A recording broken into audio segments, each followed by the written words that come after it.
我感谢季亚丽助理秘书长的通报。过去一周，叙利亚南部苏韦达地区的安全局势骤然紧张，族群矛盾尖锐对立，武装冲突迅速升级，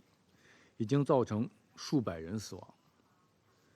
冲突各方都有义务遵守国际人道法，任何情况下对平民的袭击和杀害都不可接受，不能容忍。当务之急是尽快稳定安全局势，恢复社会秩序。我们注意到，叙利亚临时当局已同有关方面达成停火，呼吁各方恪守停火协议，保持冷静克制，停止敌对行动，推动局势早日缓和降温。苏韦达的冲突再次表明，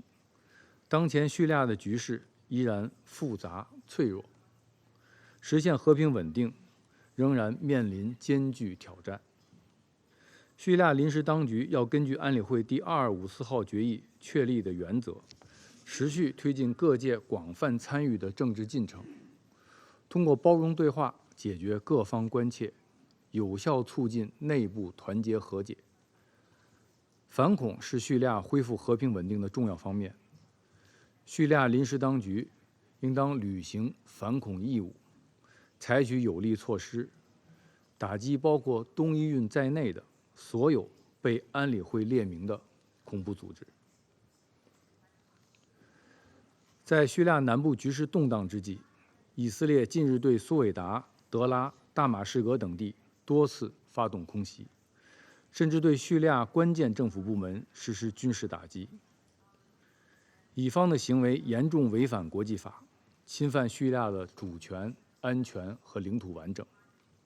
也给叙利亚的和平稳定和政治过渡带来新的复杂因素。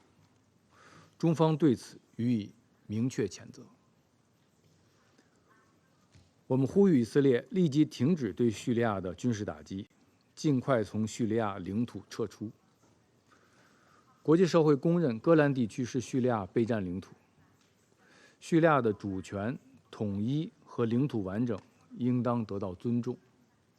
安理会有关决议应当得到落实。1974年部队脱离接触协议应当得到遵守。连脱部队根据授权履职应当得到保障。主席，最后我愿指出，当前中东热点问题此起彼伏，新旧矛盾交织叠加，从加沙到红海，从也门到伊朗，从黎巴嫩到叙利亚，冲突战争持续不断，局势复杂，动荡不安。这种局面不符合中东各国利益，也不符合国际社会的共同利益。安理会作为对国际和平与安全负有首要责任的机构，应坚决捍卫宪章权威，履行宪章职责，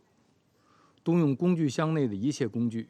为推动有关冲突早日平息，有关地区恢复和平稳定，中东实现长治久安做出积极努力。